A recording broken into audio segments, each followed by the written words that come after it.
Mheshimiwa Mwenyekiti, ninakushukuru kwa kunipa nafasi hii ya kuchangia katika bajeti hii ya wizara hii ya muhimu sana. Mheshimiwa Mwenyekiti, nianze kwanza kwa kumpongeza sana Mheshimiwa Waziri Profesa Kabudi pamoja na timu yake yote, naibu waziri na timu yake yote kwenye wizara kwa kazi kubwa ambayo wameifanya, wanaendelea kuifanya kwenye wizara hii na kwa kuaminiwa kuendesha wizara hii pana na ya muhimu sana. Profesa Kabudi, wewe ni mwalimu wa wengi, ikiwa ni pamoja na mimi ninayezungumza hapa. Ni mbobezi sana kwenye sekta ya sheria, lakini pia CV yako kwenye sekta ya habari ni kubwa.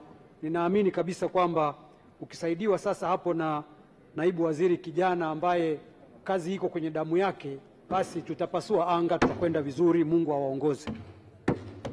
Mheshimiwa Mwenyekiti, pia nimpongeze sana Mheshimiwa Rais kwa jinsi ambavyo amefanya uwekezaji mkubwa katika sekta hii ya habari, utamaduni, sanaa na michezo.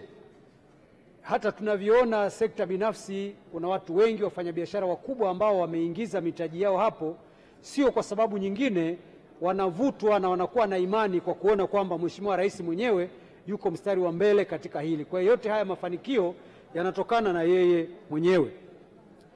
Mheshimiwa Mwenyekiti, utakubaliana nami kwamba masuala haya ya utamaduni, sanaa na michezo ambayo yako associated na mambo ya burudani kwa miaka mingi, na hasa katika mila zetu za Kiafrika, yamekuwa yakichukuliwa, kwa Kiswahili cha leo, yamekuwa yakichukuliwa poa tu, kwamba ni mambo ya ziada. Wasanii wanaburudisha watu baada ya kazi, wanaburudisha watu wakiwa kazini ili kuwapa hamasa, na maeneo mengine haikuonekana kama ni jambo ambalo linaweza kuwa na impact kwenye uchumi. Na ndio maana hata wasanii wa zamani kama mzee wetu Morris Nyunyusa, wakina Mwinamila, wakina Mbaraka Mwishehe, hata baadhi ya wacheza mpira maarufu, hata kustaafu kwao hakukuwa kuzuri sana, kwa sababu hawakuweza kuenziwa ipasavyo kutokana na historia labda na mila kwamba sanaa ni kitu ambacho ni cha ziada.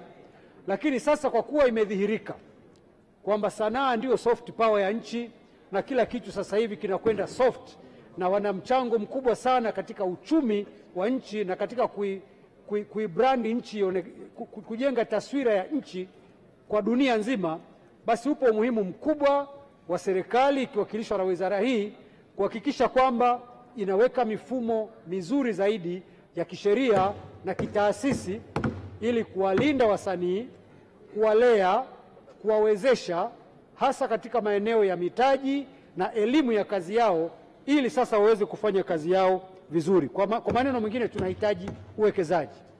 Mheshimiwa Mwenyekiti, maeneo ya Afrika Magharibi wamejitahidi sana kuwekeza kwenye eneo hili mapema sana, na ndio maana hata ukienda nje, wasanii wana michezo wengi waliobobea wanatoka huko Afrika Magharibi, na hata remittances, wanaorudisha fedha nyumbani kwa kufanya kazi hizi nje, wenzetu kule wanapata fedha nyingi sana.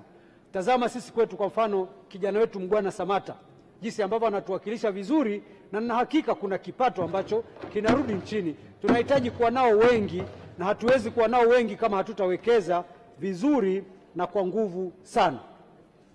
Mheshimiwa Mwenyekiti, yako malalamiko kwa wasanii wadogo kwamba wenzetu wa BASATA wamekuwa viranja zaidi kuliko walezi.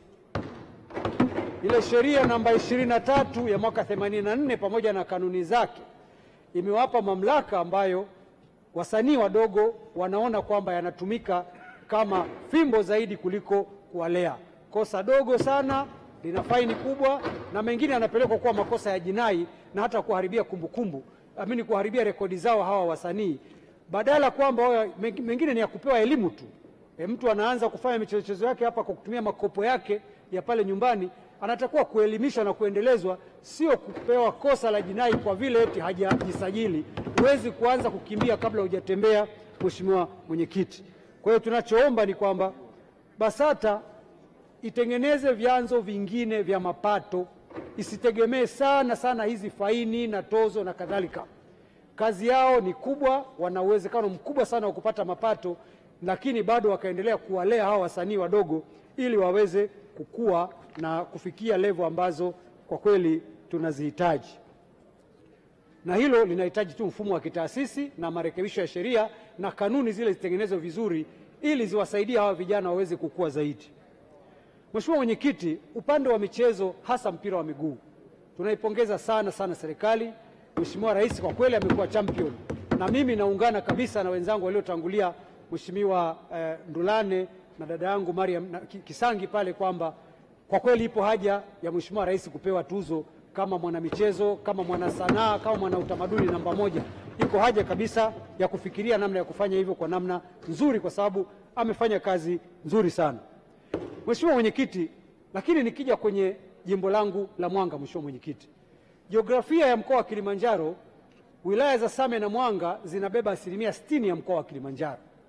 Lakini ukiangalia wizara hizi mbili zimekuwa nyuma sana katika upande wa mambo ya kuwasaidia kukuza michezo, kwa mfano viwanja vya michezo. Pale Mwanga, halmashauri ya wilaya ya Mwanga imefanya kazi nzuri sana, imejenga uwanja ambao una fence na una pitch nzuri na jukwaa moja. Mheshimiwa Rais wa TFF ndugu yangu Wallace Karia nimtaji hapo kwa shukrani sana kwamba alikuja kufunga ligi yangu, ligi ya Tadayo Cup, na aliuona ule uwanja ulivyo. Ombi langu kwako Mheshimiwa Waziri ni kwamba hebu naomba uje Mwanga baada ya bajeti hii, uje utazame ule uwanja, na nikuombe sana kwamba kwa haraka utafute fedha kidogo tuurekebishe ule uwanja, tuwekee majani haya ya kisasa ili hata mazoezi ya AFCON yafanyikie pale pia. Sehemu hii ya mkoa wa Kilimanjaro ya 60% ipate nayo keki hii ya AFCON na burudani zingine ambazo zitaendana na hiyo. Wilaya ya Mwanga na wilaya ya Same ziko mahali pazuri, na hasa pale kwangu Mwanga hata wanaotaka kwenda kupanda mlima Kilimanjaro wanaweza kuja wakafanya mazoezi ya kupanda mlimani. Sekta binafsi imeitikia vizuri, kuna hoteli na maeneo ya kukaa. Kwa hiyo mimi nina encourage sana Mheshimiwa Waziri, karibu Mwanga uje uone, lakini pia ututafutie namna ya kurudisha ule uwanja kwa haraka. Naunga mkono hoja Mheshimiwa Mwenyekiti, asante sana. Asante sana Mheshimiwa Bunge, tunaendelea